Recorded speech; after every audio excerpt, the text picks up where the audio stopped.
ध्यान रखिएगा, stop losses ध्यान रखिएगा, खासकर इस तरह के मार्केट के अंदर। अजीत मिश्रा मेरे साथ जुड़ चुके हैं, उनसे हम समझते हैं कि अभी क्या करना चाहिए। पहले निफ्टी फ्यूचर्स की प्लेट आपकी स्क्रीन पर होगी, यहाँ पे 4% का ओआई है। आज ना वीकली एक्सपायरी है, तो आज प्रीमियम शेडिंग काफ़ी हो सकती है। ये जो आप देख पा रहे हैं ना, रेंज, टाइट रेंज है आज निफ्टी की, ये दोनों को मारने के लिए हो रही है, कॉल्स और पुट वालों को। अगर आप सेम स्ट्राइक की कॉल्स और पुट लगा के देखेंगे ना, तो आपको पता लग जाएगा। आज कॉल्स को सुबह सुबह एक बार मौका तो मिला, लेकिन वो मौका भी गुम हो रहा है कॉल्स वालों का, क्योंकि पुट्स बढ़ नहीं रही हैं, कॉल्स के अंदर प्रीमियम डिके हो रहा है, तो दोनों जा रहे हैं। 3.5% का ओआई ये बिल्कुल फिट है दोनों को एडजस्ट करने के लिए। निफ्टी बिल्कुल फ्लैट, 29 पॉइंट का प्रीमियम, कल 40 पॉइंट का प्रीमियम था, आज 29 पॉइंट का, यानी कि प्रीमियम भी कम हो गया। मार्केट चर्न करेगा, ये साफ पता लग रहा है डाटा को देखिए। मार्केट चर्न करेगा, ये चलाएगा नहीं अभी, ना ही तोड़ेगा, ये चर्निंग करेगा, मार्केट को तरसा तरसा के ऊपर लेके जाएगा या तरसा तरसा के नीचे लेके जाएगा। एक मैं वर्ड इस्तेमाल कर रहा हूँ। दूसरा, निफ्टी बैंक डिस्काउंट पे खड़ा 29 पॉइंट के, तो वैसे भी कन्विक्शन कम है, पहला पॉइंट। दूसरा, हल्का है निफ्टी बैंक, आपको पता है ओपन इंटरेस्ट के हिसाब से अगर आप चेक करते हैं तो ये 90,000 से भी कल नीचे गिर गया था। और अगर आपके 1 लाख का ओपन इंटरेस्ट ही नहीं है बैंक निफ्टी पे, जो एवरेज होता है, तो इसका मतलब बैंक निफ्टी हल्की चल रही है। कोई भी अच्छी खबर है, बुरी खबर, इसको ऊपर नीचे कर सकती है। आज आप 8% का ओपन इंटरेस्ट देख पा रहे हैं, लेकिन वो प्राइस में कन्वर्ट नहीं हो रहा है, इसके अंदर बारूद, लेकिन वो चल नहीं रहा। तो ये आप अपनी स्क्रीन पर सभी डाटा हमने आपके सामने रख दी। अब जरा मेहमान से समझते हैं क्या करना चाहिए। अजीत सर, बहुत शुक्रिया पहले तो समय देने के लिए। दोनों के लिए बताइएगा सर, काफ़ी सारे लोग ऐसे हैं जो निफ्टी और बैंक निफ्टी को इस आस से लेके बैठे हैं कि 43,500 टूटेगा, हम इसी सीरीज़ में ही 44,000 देख लेंगे। और दूसरे निफ्टी वाले भी इसी आस में बैठे हैं कि 43,300 400 टूटेगा, हम अभी इसी सीरीज़ में नया हाई लगता हुआ देख सकते हैं। उनके चांसेस, उनकी जो सोच है वो कितनी ठीक है। और दूसरा, जिनके पास सौदा नहीं है, क्या उनको डिप की वेट करनी चाहिए या सामने ही ले लेना चाहिए? शुक्रिया डिम्पी। तो डिम्पी देखिए, दो पार्ट्स हैं आपके क्वेश्चन के कि अगर एक पोजिशनल ट्रेडर है तो क्या हम एक नया हाई देखने वाले हैं when it comes to both the indices, Nifty banking index. और दूसरा कि अगर है तो फिर यहाँ पे बाय करें या ना करें। देखिए, पॉसिबिलिटी बैंकिंग में ज्यादा है कि आप नया हाई देख लें। निफ्टी में मुझे आई डाउट कि एक नया हाई बनते हुए नजर आएगा, बिकॉज बहुत सारे कंपोनेंट्स हैं अपार्ट फ्रॉम बैंकिंग फाइनेंशियल्स।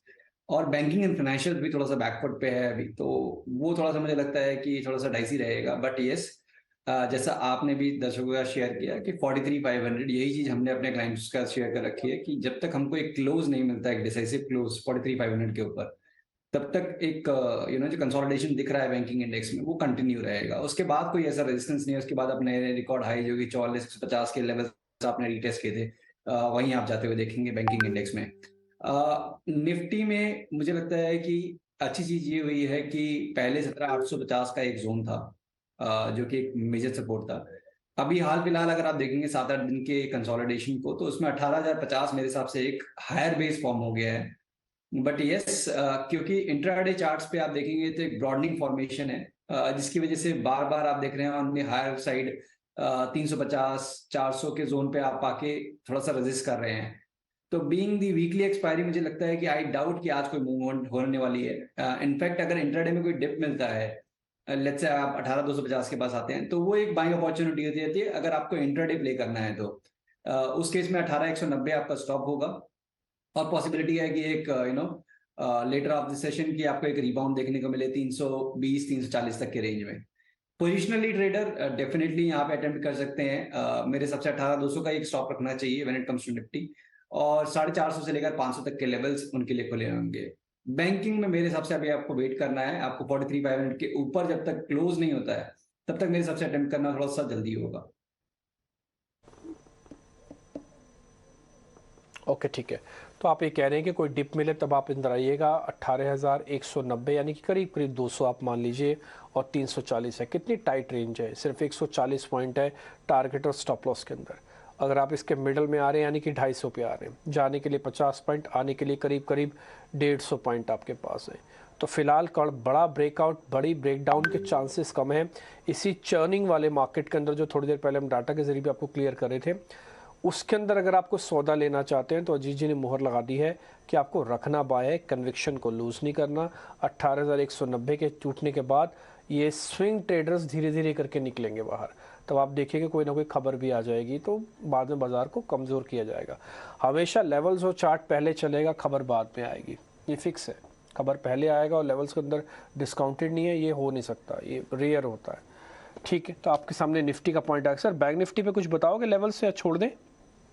देखिए बैंकिंग इंडेक्स में जैसे मैं बताया ना कि ऊपर का तो हमारे को पता है निफ्टी की जब तक कि क्लोज नहीं आ रहा है आपको 43,500 के ऊपर, या एटलीस्ट थोड़ा सा टाइम सस्टेन करे। आज भी जैसे अटेम्प्ट हुआ बट इट कुडंट सस्टेन, तो 43,500 के ऊपर स्पॉट में सस्टेन करता है तब जाके आप नया हाई देखेंगे। अदरवाइज मेरे को लगता है कि आज का सेशन तो डल ही रहने वाला है, तो यहाँ पे इंट्राडे में आप डेफिनेटली अवॉइड कर सकते हैं। पोजिशनली अगर देखना चाहते हैं तो जैसे कि 18 तारीख वाली जो आपकी 43,500 वाली कॉल है वो करीब 309 के अराउंड में भी ट्रेड कर रही है, तो उसको आप अटेंड कर सकते हैं। अगर आपको एक बार 280 से 260 के बीच में मिलती है तो वहां पे आप लॉन्ग करें, 200 का एक स्टॉप लॉस मेंटेन करें 380 400 तक के टारगेट्स के लिए। एक बार कॉल क्या सर, लेवल्स वापस से बताएंगे? ये आज की है कि 11 तारीख वाली है सर? वो आगे आगे की है ये 18 मई की 43,500 वाली कॉल, जो कि अभी 305 चल रही है डिम्पी बैंकिंग इंडेक्स की। ये आपको बाय करना है करीब 260 280 की रेंज में, 200 का आपका स्टॉप लॉस होगा और करीब 400 तक के टारगेट्स। ठीक है, 43,500 अगले महीने वाली कॉल है, हमने लिख दिया आपके लिए। 260 रुपये के आसपास ये आपको बाय करके चलनी है। और 18 मई की हमने ब्रैकेट में वो भी लिखा आपके लिए। ये जहाँ पे खड़े हो वहीं की ही कॉल है, एट द मनी है। 400 रुपये का आपका टारगेट है, 200 आपका स्टॉप लॉस है। आज की ना लीजिएगा, आज तो 11 तारीख है, आज ही वीकली एक्सपायरी है तो आपकी कॉल कट जाएगी। तो अगर आप लेना भी चाहते हो तो अगली सीरीज़ के लिए भरपूर समय मिल सकता है। मान लीजिए 1-2 दिन का कंसोलिडेशन भी है तो आपके काम आ जाएगा, आपको थोड़ा नीचे मिल जाएगा। अभी 300 प्लस चल रही है, 260 के आसपास आपके कॉल लेनी चाहिए। ठीक है, तो हमने एक ऑप्शंस के जरिए आपको बैंक निफ्टी क्लियर कर दिया, जिसके लेवल्स और स्टॉप लॉस आ रहे हैं वो कल के लिए रिपोर्ट कार्ड के लिए हम आपके लिए रख देंगे, ताकि आपको भी आइडिया लग जाएगा जो सौदा आपने लिया उसमें से कितना प्रॉफिट करीब करीब आपको मिल रहा होगा। हाँ, दूसरा ये निफ्टी के अंदर आपको एक टाइट रेंज के अंदर बाय करना है, बट रेंज काफ़ी टाइट है। अगर आपको अवॉइड भी करना चाहते हो कर सकते हैं, ऐसा कुछ ज़रूरी कसम खा के नहीं आए हमको कि ट्रेड करना ही करना है। हाँ, तो आप कंफर्ट अपना रखना है, पैसे को बचाना है। पैसे को तभी कमा पाएंगे जब बचा पाएंगे। अगर पैसे बचेंगे नहीं होंगे, अपॉर्चुनिटी अच्छी आएगी तो काम ही नहीं होगा तब तक तो सारे losses, stop losses cut cut के आपके पैसा ही जा चुका होगा। एनी हाउ, तो इसलिए ट्रेडिंग करना अलग बात है, ट्रेडिंग के बारे में जानना अलग बात है। जान के बोलना तो बहुत लोग बोल सकते हैं, लेकिन जिनका एक्सपीरियंस है करने का, उनके एक्सपीरियंस का ज़रूर फ़ायदा उठाना चाहिए, जैसे हम अपने मेहमानों से लगातार पूछते भी रहते हैं। अब स्टॉक्स की तरफ बढ़ेंगे आगे, इंडेक्स हो गया काफ़ी, अब ताज़ा खरीदारी वाले शेयर्स आपकी स्क्रीन पर आएंगे।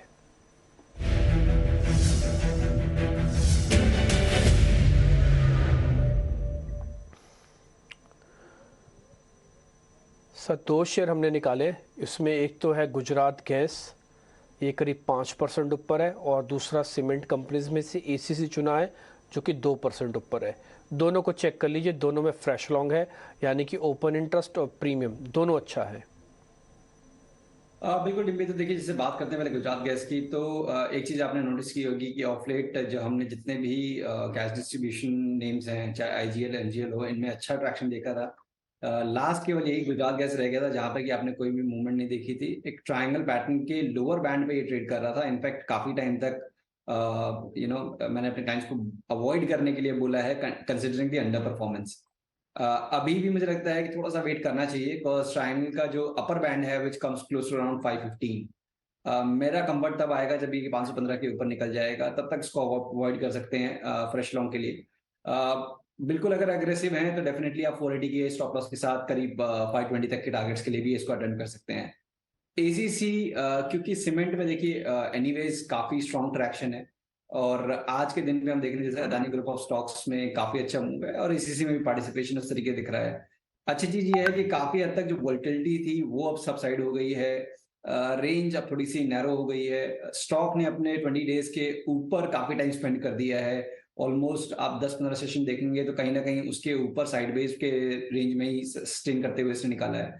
तो यहाँ पे मुझे लगता है थोड़ा सा ज्यादा कंफर्ट है कि आप 1750 के स्टॉप लॉस के साथ करीब 1860 से लेकर 1900 तक के टारगेट्स ये पॉसिबल हो सकते हैं एसीसी में। तो इन कंपैरिजन मेरे हिसाब से एसीसी कंपैरेटिवली बेटर स्ट्रक्चर है। गुजरात गैस को 520 के ऊपर ही अटेम्प्ट करें। ठीक है, गुजरात गैस के मुकाबले एसीसी ज़्यादा अच्छा स्ट्रक्चर है, तो आप एसीसी के लेवल्स नोट कीजिएगा 1860 और 1750 आपका स्टॉप लॉस टारगेट हो गया। इसके अलावा गुजरात गैस के भी टारगेट स्टॉप लॉस हम आपके सामने रख देते हैं। आप चाहें तो दोनों में से कोई एक चुनना हो फिर भी तो आप एसीसी को ज़्यादा बड़ा वोट कर सकते हैं, 520 है। वैसे भी मैं अपना एक्सपीरियंस आपके सामने साझा करूं, मेरे से 5.5 और 8% चलने वाले शेयर्स नहीं पकड़े जा सकते। मेरे को ऐसा लगता है कि हमने एक अपॉर्चुनिटी मिस कर दी है। बड़ा शेयर होता है, करीब 150-200 शेयर हैं F&O के अंदर, और वादा के अंदर टिपिकली होता क्या है ना, कई दिन का मोमेंटम तो बनता है, लेकिन जब 7-8% चलता था आपको लगता है कि जो इनिशियल रन था ना वो आपके हाथ से निकल गया। तब आपका रिस्क रिवॉर्ड जस्टिफाई करवाने में थोड़ी दिक्कत आती है, और कुछ नहीं होता। शेयर तो चलेगा ही, लेकिन अब ऐसा होगा कि ये 5% नीचे चला, 5% कमाए तो हमारा रेशो हो गया 1:1।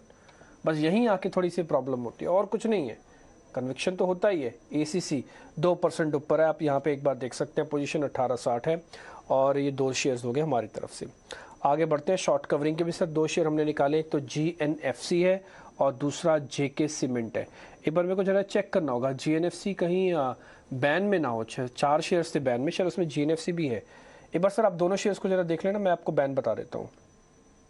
बिल्कुल, तो देखिए जीएनएफसी तो डिम्पी एक काफी इंटरेस्टिंग स्ट्रक्चर है, बिकॉज आप देखेंगे तो ऑलमोस्ट 1 साल हो गया आपको स्टॉक को एक करेक्टिव फेज में बनते हुए 860 के लेवल से करीब अप्रैल में 2022 की हम बात कर रहे हैं। उसके बाद करीब 480 तक के लेवल्स इसने देख लिए हैं। पिछले करीब 1-1.5 महीने में एक ग्रेजुअल रिकवरी है। ट्रेंड लाइन की अगर बात करें, मींस कि ये कंसोलिडेशन कहाँ एंड होगा, वो करीब 625 के जोन है, ऑलमोस्ट आप जोन के पास आ चुके हैं। हाल फिलहाल में जिस तरीके से प्राइस एक्शन हुआ है विद वॉल्यूम्स, ये इंडिकेट कर रहा है कि डेफिनेटली यहाँ पे अटेम्प्ट होने वाला है ट्रेंड लाइन को ब्रेक करने का। तो यहाँ पे आप पोजीशंस इनिशिएट कर सकते हैं। अगर ये बैन में भी है तो मेरे हिसाब से कैश में आप रखिए पोजीशन को, और 600 आपका स्टॉप लॉस रहेगा, और 625 के ऊपर कंफर्मेशन आ जाएगी कि एक trend, short term trend reversal की हम बात कर रहे हैं, वो हो गया है, और फिर 670 से लेकर करीब 700 तक के लेवल्स भी इसमें खुल जाएंगे। तो डेफिनेटली यहाँ पे अटेंड करना चाहिए आपको 600 के स्टॉप लॉस के साथ। दूसरा स्टॉक था आपका जेके सीमेंट, जिसे हम सीमेंट की पहले भी बात की हमने, एसीसी की। यहाँ पे स्ट्रेंथ कंपैरेटिवली ज्यादा है, क्योंकि आपने हाल फिलहाल में देखा है स्टॉक को कि अपने मेजर एवरेजेस के ऊपर ही होल्ड किया है। ग्रेजुअल मूव है, मतलब कोई खास स्ट्रॉन्ग मोमेंटम नहीं है, बट सस्टेन कर रहा है अपने मेजर एवरेजेस के ऊपर। ये बहुत क्लियर इंडिकेशन है कि टोन पॉजिटिव है। तो यहाँ पे अगर आप थोड़ा सा एग्रेसिव नहीं है एज अ ट्रेडर, तो आप एसीसी के बदले अपना जेके सीमेंट को भी देख सकते हैं। 2970 आपका स्टॉप लॉस रहेगा, और पोजिशनली करीब 3180 से लेकर 3240 ये आपके टारगेट्स होंगे। तो जेके सीमेंट भी ये कन्विक्शन तो दिलवा रहा है कि सीमेंट के अंदर काफ़ी अच्छी खरीदारी है, इसलिए आपको यहाँ पे भी बाय मिला है। दूसरी बात, सीमेंट तो सीमेंट अगर आप देखना चाहते हैं एसीसी और जेके सीमेंट में से क्या देखा जाए, तो सर कह रहे हैं जेके सीमेंट देख लो। वैसे मैं मैं एक ट्रेडर की अप्रोच बताता हूँ। होता क्या है कि हम कई बार ना भाव को भी चेक करते हैं, माल कितना आएगा। वहाँ पे 1800 का रेट है और यहाँ पे 3100 का रेट करीब पर हमको पड़ रहा है। तो वैसे तो देखा जाए आधा है, लेकिन कन्विक्शन के हिसाब से यहाँ पर आप देख सकते हैं। देखिए प्राइस अपनी जगह है, वो वॉल्यूम कम आता है, बट एब्सोल्यूट टर्म्स में जब परसेंटेज चलेगी तो वो देखनी चाहिए। ये बहुत एक बड़ी मिथ होती है कि जब महंगा शेयर है मेरे को कम पैसे बनेंगे। बॉस पैसे उतने ही बनेंगे, क्योंकि वॉल्यूम कम रखोगे। परसेंटेज चेक करो ना कितना बन रहा है। अगर आपका परसेंटेज 2% आ रहा है वहाँ पे, और वहाँ पे 2% आ रहा है, तो दोनों का एब्सोल्यूट टर्म्स में आपको पैसा पता लग जाएंगे। तो जिसकी परसेंटेज ज़्यादा प्रॉफिट की है वो ज़्यादा लेना चाहिए, बजाय इस चीज़ के कि प्राइस देखें कि वो सस्ता है वो या महंगा वाला शायद, ऐसा नहीं देखना चाहिए। खैर एनी हाउ, सीमेंट पे कन्विक्शन काफ़ी स्ट्रॉन्ग है। जब सीरीज़ शुरू हुई थी तो हमने ज़ोर से कहा था कि सीमेंट सीरीज़ के अंदर अपना अच्छा रोल दिखा सकता है, क्योंकि जो पोजीशंस ट्रांसफ़र हो रही हैं वो काफ़ी स्ट्रॉन्ग थी।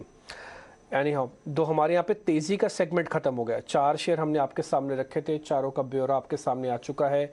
जेके सीमेंट हो गया, जीएनएफसी वैसे बैन में है, मैंने चेक कर लिया। आप चाहें तो फिर कैश में ही ट्रेड लीजिएगा जीएनएफसी के अंदर, क्योंकि अगर आप लेके जाएंगे तो पेनल्टी लगेगी। दूसरा, लॉन्ग बिल्डअप में से हमारे को दोनों शेयर्स गुजरात गैस एसीसी के टारगेट मिले हुए हैं, आपने नोटिस कर लिए होंगे। अब हम मंदी की तरफ थोड़ा आगे बढ़ रहे हैं स्पीड से, और 4 मंदी वाले शेयर रखेंगे। पहले फ्रेश शॉर्ट्स आपकी स्क्रीन पर आएंगे।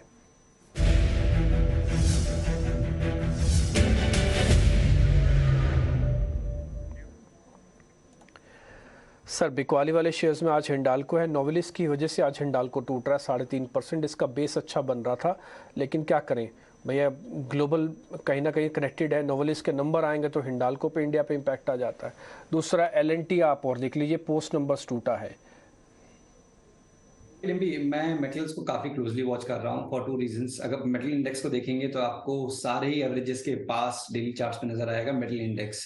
तो जैसे कि हम देख रहे हैं कि बैंकिंग थोड़ा सा रुक गया है, तो दूसरे सेक्टर की तरफ से सपोर्ट होना चाहिए, बट अनफॉर्चुनेटली उस तरीके का ब्रेक अभी तक आया नहीं है। और आज हिंडाल्को में जो ऑलमोस्ट जो स्ट्रक्चर की आप बात कर रहे थे बेस फॉर्मेशन की, वो आज फिर से इसने कोशिश की है उसको नेगेट करने की। आज दोबारा से इसमें एक डिसाइसिव कैंडल अभी तक फॉर्म हो चुकी है। क्लोज कहाँ होता है that will come to know at the end, but अभी तक जो ट्रेडिंग हुई है वो अच्छे इंडिकेशन नहीं है। तो डेफिनेटली यहाँ पे एक प्रेशर रह सकता है, बट ज्यादा बड़ा स्टॉप के साथ इसमें ट्रेड ना करें। तो करीब 628 सॉरी 428 का एक लेवल है जो कि रेजिस्टेंस करेक्ट करेगा। तो एक बाउंस पे आप थोड़ा भी इंट्राडे में अगर आपको बाउंस मिलता है करीब 24 से 25 के बीच में, वो एक अच्छी शॉर्टिंग अपॉर्चुनिटी होगी। करंट लेवल पे मेरे सबसे अटेम्प्ट नहीं करना चाहिए, कंसिडरिंग कि अभी भी हम वेट कर रहे हैं मेटल इंडेक्स में एक ब्रेकआउट का। और नीचे पे करीब करीब आप मान के चलिए 405 406 का जोन है, वो मेजर सपोर्ट है। तो अभी के हिसाब से रिस्क रिवॉर्ड ओके है, बट मैं इतने एग्रेसिव ट्रेड के लिए रिकमेंड नहीं करूंगा when it comes to metal space.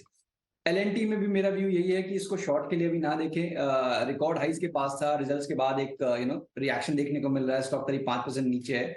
एक नॉर्मल प्रॉफिट टेकिंग की तरह मैं देखूंगा, कंसिडरिंग कि जो लास्ट स्विंग था 1400 से लेकर 2400 तक का काफी शार्प रहा, तो उसमें बीच में कुछ खास मेजर कंसोलिडेशन देखने को नहीं मिले। मुझे लगता है कि 2200 2150 के जोन में जाके रुक जाएगा। तो इनफैक्ट उन लेवल्स के पास आता है तो वहां पे आपको लॉन्ग के बारे में देखना चाहिए। तो दोनों ही में मेरी रिकमेंडेशन होगी, अंटिल आप बहुत ज्यादा एग्रेसिवली लॉन्ग हैं मार्केट में, कुछ शॉर्ट के लिए ऐड करना चाहते हैं, तभी आप इनको देखिए, अदरवाइज यू कैन अवॉइड। ठीक है, अगर आप बहुत ज़्यादा लॉन्ग हैं, हैच करना चाहते हैं, अगर आपको कंपलसरी है कि मेरे को एक शॉर्ट का सौदा चाहिए तो ठीक है। एलएनटी देखिए, नंबर्स को ना भी सेटल हो जाने दीजिए। आज आप मूवमेंट से चेक लग रहा होगा आपको कि आज एलएनटी पे ना तो बायर्स है ना तो सेलर्स है। ये जो पहला झटका लगा बस वहीं का वहीं आके रुक गया है। दूसरा शेयर आपको हमने हिंडाल्को बताया, वहाँ पे हमने लेवल्स आपको दे दिए हैं, लेकिन ये तभी काम करेंगे या तभी आप रखें इन सबको जब आपको लग रहा हो कि आपके पास काफ़ी लॉन्ग के पोजीशंस है। एक बीच में आपको एक और नंबर बता देता हूँ, निफ्टी बैंक तो खैर 45,500 के पार हुआ, फ्यूचर्स ने अभी अभी 43,500 पार किया था थोड़ी देर पहले ही। एकदम से एक स्विंग आया था कॉल्स के अंदर, तो इसलिए आज जो कॉल्स एक्टिव हैं, खासकर 43,500 वाली जो कॉल होगी बैंक निफ्टी की, वो एग्रेसिवली चेक करते रहिएगा।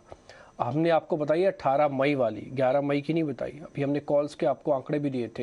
हालांकि वेट कर लेना उसकी, ऐसा कोई जल्दबाजी मत करना, क्योंकि वो नीचे शायद आपको डिप नहीं दे रही होगी, आपका इरिटेशन बढ़ रहा होगा कि नीचे तो आ नहीं रहा, हम भरें कैसे। वेट कर लो, नहीं आएगा छोड़ देना, लीव इट। लेकिन भाव से एंटर, भाव से एग्जिट करना आपको, इस चीज़ का आपको ज़रूर ध्यान रखना चाहिए। ये 42,700 या 42,500 वाली कॉल दिखाएंगे तो आपको ज़्यादा क्लियर हो जाएगा। खैर एनी हाउ, अब हम थोड़ा और आगे बढ़ जाते हैं। अब अनवाइंडिंग के दो शेयर्स अब आपके स्क्रीन पर रखते हैं सर, ज़रा जल्दी से देख के बताइएगा। औरो फार्मा और एल्केम लैब्स है। देखिए दोनों ही शेयर डिम्पी काफी स्ट्रॉन्ग मूव के बाद एक रिएक्शन देखने को मिल रहा है। तो मेरे में रिकमेंडेशन औरो फार्मा में यही होगी कि अगर आपके पास एग्जिस्टिंग कोई पोजीशन है, definitely you should book profit. 450 से लेकर 620 तक का मूव ऑलमोस्ट एक 90 डिग्री के इस पे हुआ है ये। तो एक डिप की पॉसिबिलिटी है करीब 590 की, बट मैं इस डिप को शॉर्ट की तरह नहीं देखूंगा। इनफैक्ट 590 के अराउंड पे आपको बाय के लिए देखना चाहिए, considering the market tone. LKM में भी मेरी यही व्यू होगा कि काफी स्ट्रॉन्ग मूव आया है करीब 3050 से लेकर 3650 का। तो एक कंसोलिडेशन, थोड़ा सा प्रॉफिट टेकिंग बनता है यहाँ पे, तो वही देखने को मिल रहा है। तो यहाँ पे भी आप 1450 के पास डिप मिलता है तो वहां पे बाय करने के बारे में देखेंगे, अभी शॉर्टिंग को अवॉइड करें। ठीक है, दोनों के दोनों शेयर्स हमारे गिर गए अनवाइंडिंग के उल्टे। ये तो बेस बना रहे हैं, बेस बनाने के बाद वापस से चल सकते हैं, इसलिए शॉर्ट्स ना करें। आगे बढ़ जाते हैं। अब सर आपकी ट्रेडिंग कॉल्स का वक्त हो गया, जरा वो बता दीजिए। देखिए दोनों ही रिकमेंडेशन बाय साइड पे होंगी। HUL अब जो कि उसका रेट करीब 2560 के अराउंड पे है, मेरे हिसाब से यहाँ पे भी आप इसको लॉन्ग कर सकते हैं। करीब स्टॉप लॉस को आप करीब 2525 के अराउंड पे रखें और करीब 2610 का एक टारगेट, तो उन लेवल्स को आप रिवाइज कर लीजिएगा। और साथ ही साथ NTBC, इस स्टॉक में भी आप देख रहे हैं कि almost off the record highs एक कंसोलिडेशन हुआ है। और अब मुझे लग रहा है कि एक नेक्स्ट अटेम्प्ट अपने रिकॉर्ड हाइस को क्रॉस करके एक नया हाई बनाने के लिए वो आपको दिखेगा। तो 175 के स्टॉप के साथ 186 तक के टारगेट्स के लिए एनटीपीसी को भी आप लॉक कर सकते हैं। ओके ठीक है, एक तो आपने सेफ कॉल दिया एनटीपीसी, आपका फेवरेट काउंटर भी है। जब भी आप एनटीपीसी मैं डिस्कस करता हूँ ना, मेरे को एकदम से आपका ध्यान भी आता है, क्योंकि आप एनटीपीसी पे काफ़ी अच्छा काम करते हो और आपकी पकड़ भी काफ़ी अच्छी है एनटीपीसी पे। एचयूएल भी आपकी लिस्ट में है। ये डिफेंसिव स्टॉक्स सर के अच्छे होते हैं और दोनों ये बार डिफेंसिव दिए हैं, एचयूएल और एनटीपीसी। सर बहुत शुक्रिया, थैंक यू वेरी मच आज बताने के लिए सभी स्टॉक्स के बारे में। आपका रिपोर्ट कार्ड हम कल लेके आएंगे कि जो आपने शेयर्स दिए हैं उसके अंदर 24 घंटे के अंदर अभी क्या हो रहा है वो हम आपके सामने रखने की कोशिश करेंगे। बहुत शुक्रिया आज कार्यक्रम को देखने के लिए आप सबका भी। इस कार्यक्रम से इतना ही, नमस्कार।